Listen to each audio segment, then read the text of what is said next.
The restaurant was busy that afternoon. People filled the tables, talking loudly, laughing, and enjoying their meals. The smell of grilled food floated through the air, and waiters rushed back and forth, carrying trays filled with plates. It was the kind of place where families came on weekends. Friends gathered to catch up, and business people stopped for a quick lunch. The noise was cheerful, the lights were warm, and everything seemed normal until one small moment made the entire room fall silent. A man walked in quietly. He wasn't dressed like the business crowd, and he didn't look hurried like most customers. He wore a plain shirt and simple pants. His shoes were clean, but not fancy. There was something calm about the way he moved, as if he was used to watching before speaking. He paused near the entrance, taking in the scene, then stepped forward toward the counter where a young waitress was standing. "Excuse me," he said politely, his voice steady but soft. "Could I use the restroom, please?" The waitress glanced up from the menus she was arranging. At first, she didn't answer. She looked him over quickly, her eyes running from his shoes to his shirt. Instead of hearing his words, she seemed to be making her own judgment about who he was. "The restroom is for paying customers only," she replied sharply, without even smiling. Her tone was colder than the busy air around her. The man nodded politely. "Of course. I'm planning to eat here. I just need to wash up first." But she didn't move aside. She shifted her weight, folded her arms, and shook her head slightly. "You can order something first, then maybe I'll let you in." The man kept his voice calm. He didn't raise it or show anger. "I will order after. I only need a moment." The waitress sighed as if she were already tired of the conversation. A few customers sitting nearby had started to notice. A young couple at the table closest to the counter lowered their forks and exchanged a glance. They could feel something about the moment wasn't right. "You don't understand," the waitress said, louder this time. "We don't let just anyone walk in here and use the facilities. You have to be a customer. That's the rule." The man didn't argue. His hands rested gently at his sides, and his face stayed composed. But there was a small pause before he spoke again.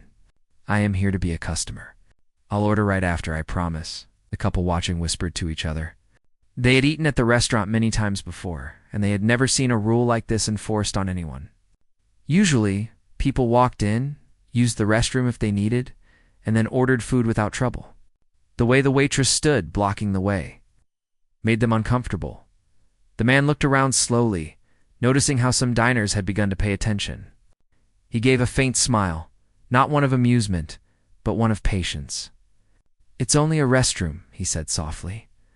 But the waitress wasn't soft. Her words grew sharper. "I said, no. Don't make me repeat myself. Go find another place. This is not a public building." By now, the cheerful buzz of the restaurant had dimmed. People were eating more quietly, listening with half their attention. A man at the far table frowned, and a mother at another table pulled her child closer. Not because of the man standing calmly, but because of the tension forming in the air. The man at the counter shifted his stance slightly. He was tall, and though his clothes were plain, there was something dignified in the way he stood. He didn't look down. He didn't look defeated. He simply looked steady, as if he had learned long ago how to remain calm when others were not.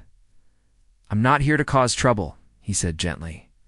"I just asked for a small kindness." The waitress rolled her eyes. "Small kindness?" she muttered. She turned to reach for a menu, but instead of handing it to him, she placed it on the counter and pushed it toward him. "Order first. Then you can use the restroom. Those are the terms." The man didn't touch the menu. He stood quietly for a moment. It was not hesitation, it was thought. His eyes rested on the waitress, but his expression carried no anger. Behind him, a customer cleared his throat. The young couple whispered again, but this time a little louder. "That's not right. She's being unfair." The man heard them, but he didn't react. He simply folded his hands together loosely and waited for the waitress to step aside. But she didn't. She squared her shoulders, guarding the path like it was her personal duty. "I'll tell you what," she said firmly. "If you don't move along, I'll have to call the manager." "You're holding up the line." He glanced behind him. There was no line, only curious faces watching the scene unfold. Calmly, he looked back at her. "Yes," he said softly. "Please call the manager." The waitress blinked, surprised. She had expected him to leave, embarrassed and quiet. Instead, he remained steady. His voice still polite but clear. Her cheeks reddened as she realized the restaurant had grown too silent. Too many eyes were now fixed on her, waiting to see what would happen.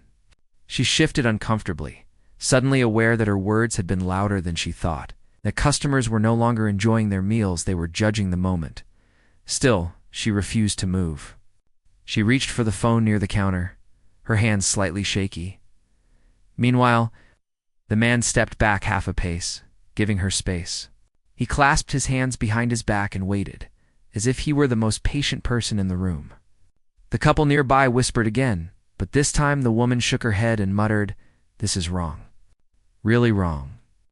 The mother at the other table glanced at her child, then at the man near the counter. She offered him a small, almost apologetic smile, as if to say she understood what he was going through. The man returned a soft nod, acknowledging her silent support. He stood there, not moving, not arguing, but not leaving either. His presence was strong, even in silence. The restaurant, once filled with laughter and the sound of cutlery on plates, now seemed to hold its breath. The waitress tapped her foot nervously as she reached for the phone. She had no idea that the person she was about to call would change everything, and the man, standing so calmly in that noisy restaurant, turned quiet, already knew the story was only just beginning. The air inside the restaurant had grown heavy. Customers who had been laughing and enjoying their meals now sat quietly. Their forks paused halfway, eyes glancing toward the counter where the man stood. The waitress still blocked his way, her arms folded tight across her chest, her chin slightly raised as if she were proud of holding her ground. But deep down, a small uneasiness had started to show on her face. The man stood calm as ever. His hands rested behind his back, his shoulders straight, and his gaze was steady. He had not raised his voice, nor had he shown anger. Yet the way he carried himself made it clear he was not leaving. The waitress cleared her throat, wanting to appear in control. "Like I told you," she said loudly so everyone could hear, "restrooms are for paying customers only. If you're not buying anything, you can't use it." Her words carried a sharpness that felt unnecessary. The young couple at the nearby table exchanged looks again. The woman leaning closer to her partner and whispering, "Why is she being like this?" He already said he was going to order. The man gave a small nod toward them, as if to show he had heard, but he kept his focus on the waitress. His voice was calm, almost gentle. "Miss, I plan to order a full meal here. But first, I only need to wash up. That's all I asked." Instead of softening, the waitress gave a short laugh that sounded more like mockery. "A full meal?" she repeated, her eyebrows arching in disbelief. "Do you even know how much the meals here cost?" A hush fell over the room. Her words had crossed a line, though she didn't seem to realize it. Some customers frowned, while others shifted uncomfortably in their seats. A few even raised their phones a little higher, recording every word. The man's expression didn't change. He simply let her words hang in the air for a moment before replying. "Yes," he said quietly. "I know exactly how much they cost." The waitress smirked. "Well, then you can order first. That way, I know you're serious. Otherwise, you're wasting everyone's time." A man sitting 2 tables away spoke up under his breath, though it was loud enough for others to hear. "That's not right. She's going too far." But the waitress ignored him. She turned her back for a second, pretending to rearrange some menus, then spun around again. "If you don't want to order," she said firmly, "I'll have to ask you to leave. You can find another place with more lenient rules." Her choice of words made more customers uneasy. The young woman at the couple's table frowned openly now, whispering, "She's treating him unfairly." "This is wrong." The man finally took one step closer to the counter. He did not look threatening. His movements were slow and respectful, but his presence was undeniable. His voice was steady, carrying through the room without needing to be loud. "I am not here to cause trouble," he said. "I simply asked for a basic courtesy. You do not need to treat me this way. The waitress, flustered by his calmness, raised her chin higher. Rules are rules, she repeated. You can't just walk in here and expect special treatment. The man tilted his head slightly as though considering her words. Special treatment? He echoed. I didn't ask for anything special. Only what others are given freely. That sentence hit the room like a quiet bell. Several customers nodded subtly, realizing the truth in his words. They had all been in restaurants before, and they knew restrooms were almost always offered without fuss. The only difference now seemed to be who was asking. The waitress shifted uncomfortably, realizing the crowd was no longer on her side. But instead of softening, she grew defensive. If you don't move along, she snapped, I'll call security. Don't think you can stand here and make a scene. The man's calmness never wavered. If that is what you want, he replied evenly, then please, call the manager instead. For a moment, the waitress faltered. She hadn't expected him to ask for the manager. She had expected him to feel embarrassed, maybe even ashamed, and to walk out quietly. Instead, he stood tall, refusing to be pushed aside without raising his voice or showing anger. The restaurant was now hushed, everyone watching closely. The young couple whispered again, this time louder, Why won't she just let him use it? This is ridiculous. The mother sitting with her child looked around, her lips pressed together. She leaned toward her son and whispered, Sometimes people act wrongly, but you must always be fair. Her son nodded slowly, watching the scene with wide eyes. The waitress, now aware of all the eyes on her, forced a laugh as if to brush it off. Fine, she said. I'll get the manager. But don't think he'll let you break the rules either. She turned and hurried toward the back. Her steps, a little quicker than before, left standing at the counter. The man adjusted his shirt calmly, then clasped his hands in front of him. His face showed no anger, no shame, only patience. Customers who had been recording lowered their phones slightly. Whispering to one another about what was happening, a man from another table muttered quietly, He's handling this better than anyone I know would. Look how calm he is. The young woman from the couple nodded. Yes, he's not losing his temper at all. She's the one making it worse. Meanwhile, the man remained still, waiting quietly. He glanced around the restaurant, making eye contact with a few customers who were silently supporting him. To each he gave a small nod as if to say he appreciated their silent kindness. Minutes passed slowly. The waitress had gone to fetch the manager, but the weight of what had just happened still lingered in the air. The man at the counter seemed to stand taller with every second. While the room around him grew quieter and more watchful, the stage was set. The customers waited. The calm man waited. The air itself seemed to wait, and soon the manager would appear, unaware that the simple request for a restroom was about to uncover a truth that would change everything in that restaurant. The restaurant stayed silent, as if the very walls were waiting. The sound of cutlery scraping plates was gone, and even the clinking of glasses had stopped. All eyes rested on the man at the counter, who stood with a calm strength that no one could ignore. His presence seemed larger than the room itself, though he had spoken fewer words than the waitress. After a short wait, footsteps came from the back. The waitress returned, walking quickly with the manager behind her. She looked a little flushed, her lips pressed together in a tight line. She pointed toward the man at the counter before the manager could even see the full picture. There he is, she said loudly, hoping to reclaim control of the moment. He's refusing to leave and insisting on breaking the rules. I told him our restrooms are for paying customers only, but he's arguing with me.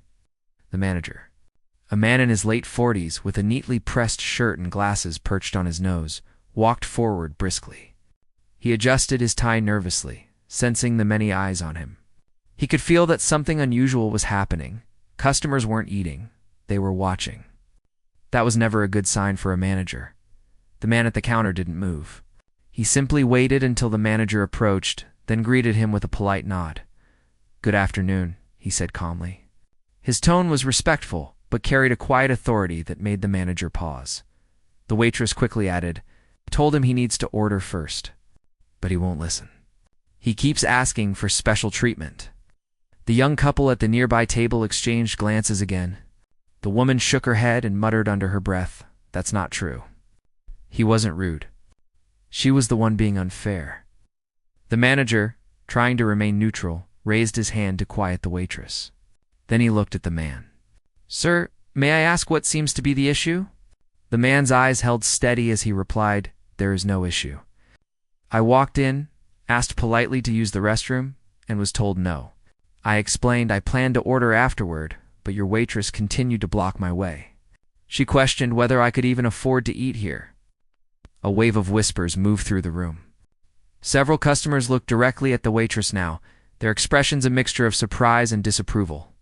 The waitress shifted uncomfortably, her cheeks turning red. The manager blinked, clearly troubled. He opened his mouth to say something, but the man continued before he could. I did not raise my voice. I did not argue. I asked for something that many other customers receive without question. Instead, I was treated with suspicion. The room stayed silent.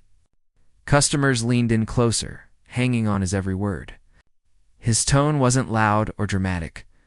It was simple, honest, powerful. The manager adjusted his glasses, his uneasiness growing. He could tell this wasn't just about a restroom anymore. There was weight behind the man's words, something larger than the moment itself. Finally, the man straightened his shoulders and spoke words that stunned the room. "Perhaps it is time I introduce myself properly. My name is David Carter. I am not only here to eat, I am the owner of this restaurant." The words seemed to freeze the air. The silence deepened, as though the room itself had forgotten how to breathe. The customers blinked, mouths slightly open. The young couple leaned back in their seats, their eyes wide. The mother with her child covered her mouth in surprise. The waitress stood frozen, her eyes darting between the man and the manager. "Owner," she whispered, her voice barely audible. The manager's eyes widened. He took a quick step forward. "Mr. Carter," he said, his voice almost breaking with disbelief. "Sir, forgive me, I didn't recognize you at first."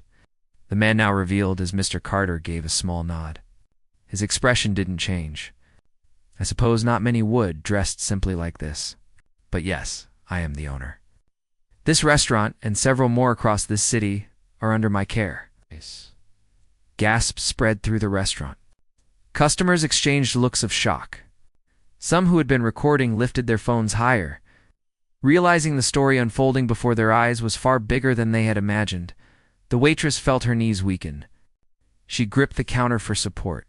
Her face burned hot with shame, and words refused to come out of her mouth. She opened her lips once, then closed them quickly. Unable to defend herself, the manager's face flushed, though for a different reason. He was horrified that such a scene had unfolded in front of customers, and worse, that it had been aimed at the very man who owned the place. "Mr. Carter," the manager stammered, bowing his head slightly. I am deeply sorry." "I had no idea." David Carter raised a hand gently to stop him. "This isn't about whether you knew who I was. It's about how every person who walks through those doors should be treated." His voice was calm, but its firmness carried through the room. Customers nodded silently, some even whispering their agreement. The waitress's breathing quickened. She finally spoke, her voice trembling. I didn't mean. I thought," but David turned his gaze toward her, and though his eyes were calm, they held the weight of truth. "You thought wrong? You judged me before I even had a chance to sit down. You made assumptions about who I am, about what I could afford, and about whether I belonged here." The waitress lowered her head, unable to meet his eyes. He turned to the manager now.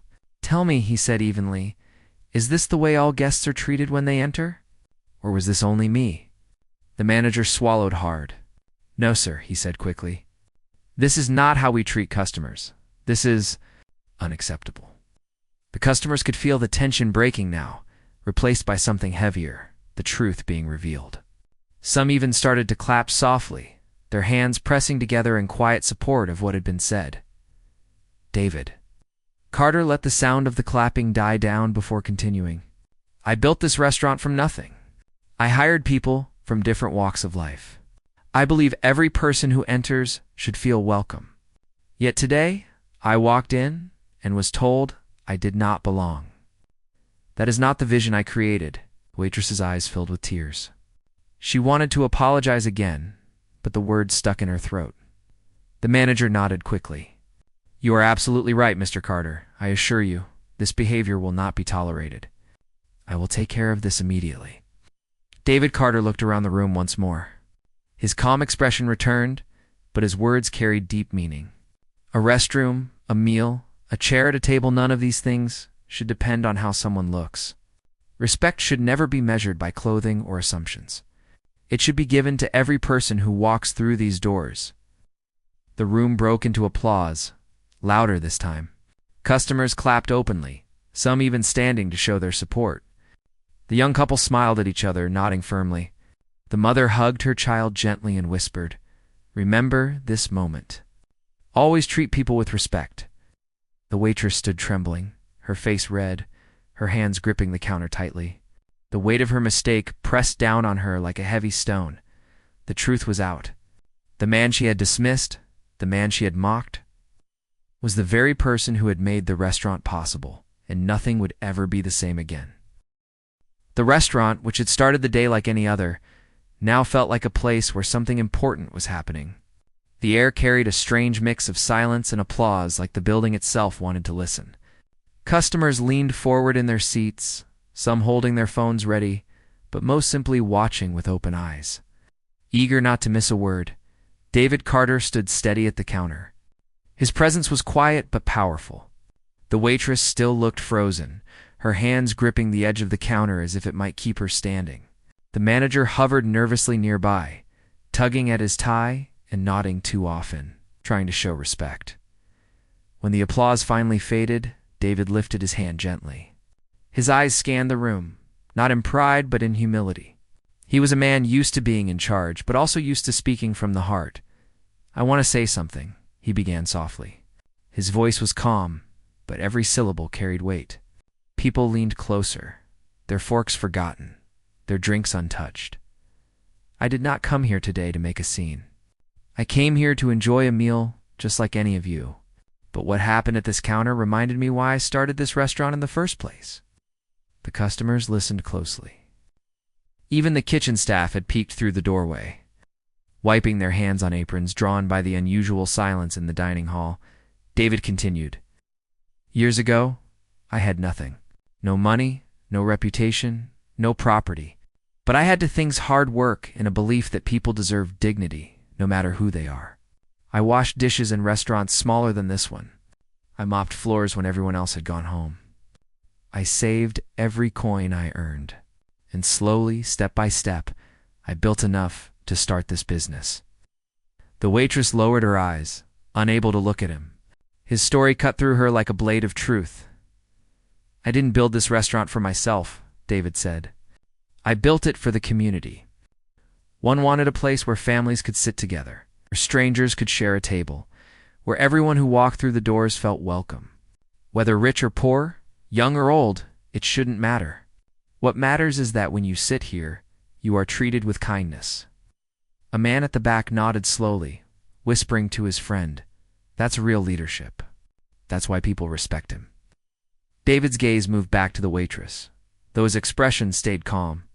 "But today, I walked into my own restaurant and was treated as if I did not belong, as if I was less than the others in this room. That should never happen, not here, not anywhere." The young couple at the nearby table clasped hands under the table, their eyes shining. The woman whispered, "He's right. He's saying what so many are afraid to say out loud." David took a small breath, letting his words settle before continuing. "We must all understand something simple. Dignity does not cost money. Respect does not take effort. Kindness does not weaken us. It strengthens us. If we forget that, then we forget what it means to be human." The room stayed so quiet that even the soft hum of the ceiling fans could be heard. Every customer was focused on him. David's eyes swept the tables again. "Look around. You all come from different walks of life. Some of you may be business owners, others students, workers, parents. But here, in this room, none of that should matter. Here you are, all guests, and every guest deserves the same treatment." The waitress shifted uncomfortably, her face pale now. She opened her mouth to speak, but her voice cracked. I didn't mean. David raised his hand gently. I believe you did not think about what you were saying. But that is the problem. Too often we speak or act without thinking of the harm we cause. Words have weight. Actions leave marks. Today you judged me before you knew me. Tomorrow, it could be someone else. That must not happen. Her eyes filled with tears. She nodded quickly, her lips trembling. The manager stepped in nervously. Mr. Carter, I assure you, this is not the way we wish to represent your restaurant. I will, but David cut him off, still calm. It is not about how you wish to represent me. It is about how you represent yourselves. Every worker here, from the kitchen staff to the servers, carries the responsibility of showing respect. I cannot be in every restaurant every day, but I trust my staff to uphold the values I built this business on. If they do not, then everything I worked for is wasted. A murmur of agreement rippled through the customers. Some clapped softly again, showing their respect for his words. David turned back to the crowd. This isn't about one mistake. This is about the world we create when we decide who belongs and who does not. The truth is, we all belong. Every human being deserves dignity, and it is my hope that this restaurant always reflects that truth. The mother with her child leaned down and whispered, "Do you hear that? Always treat people with kindness."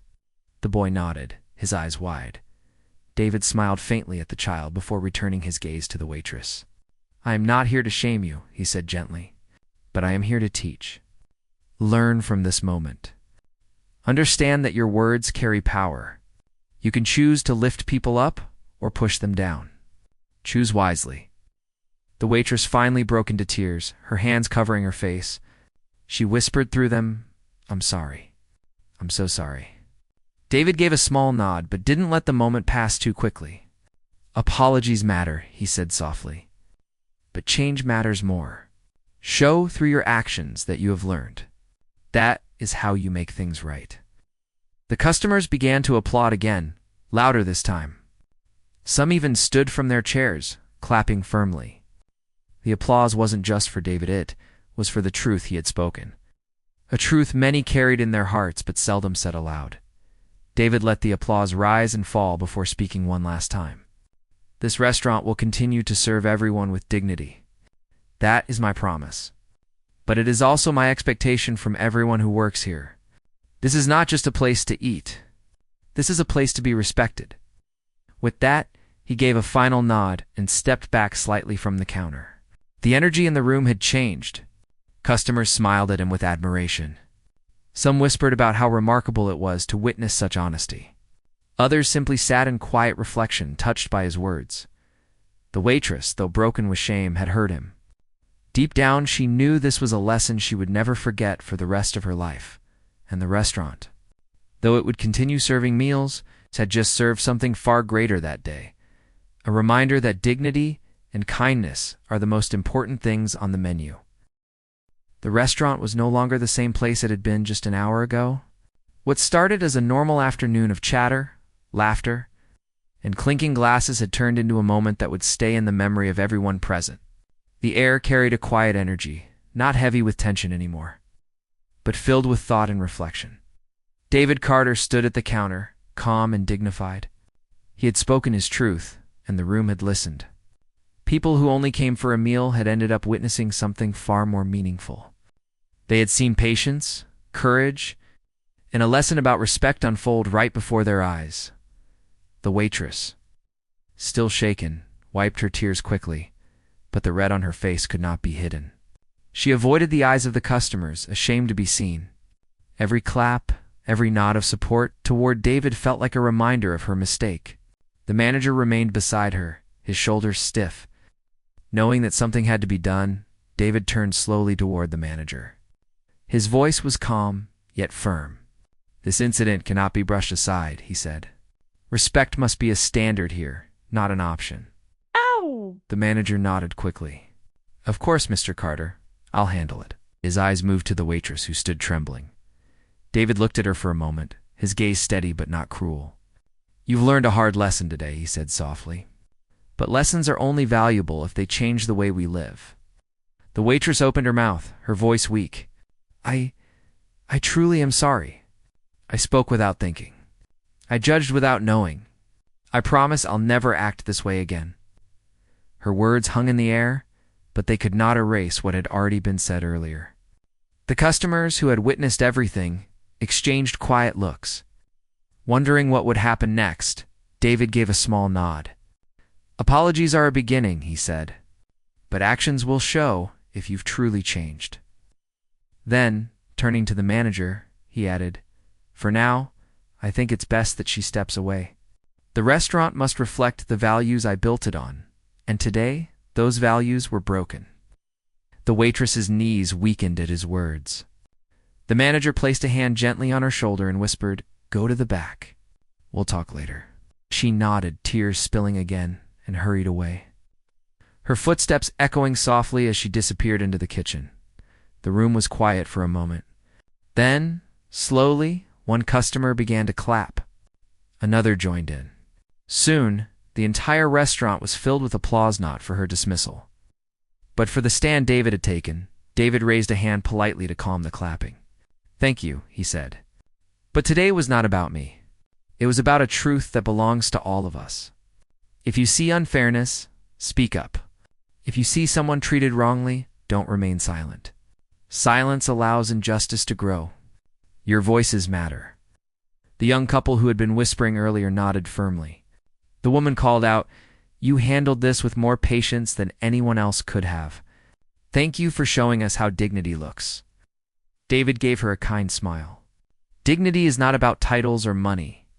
It is about how we treat one another, especially in small moments. At that, he finally walked toward a table and sat down. The manager rushed to him. "Please, Mr. Carter, allow us to prepare your meal for free. It's the least we can do." But David shook his head gently.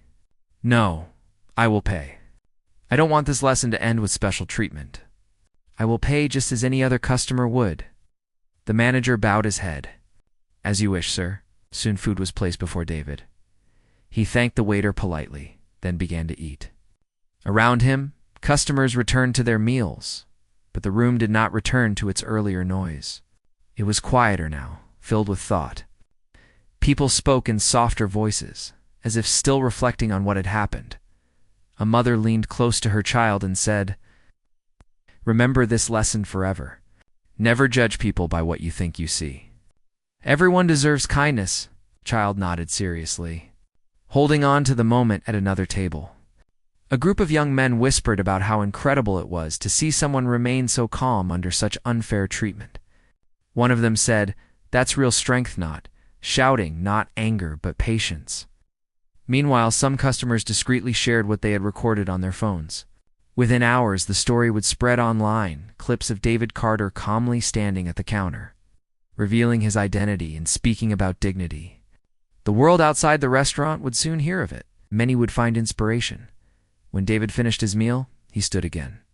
The manager rushed to his side, but David waved him off gently. He looked around the room, his voice once more steady and clear. "Thank you all for being here today," he said. "You came for a meal and ended up part of something greater.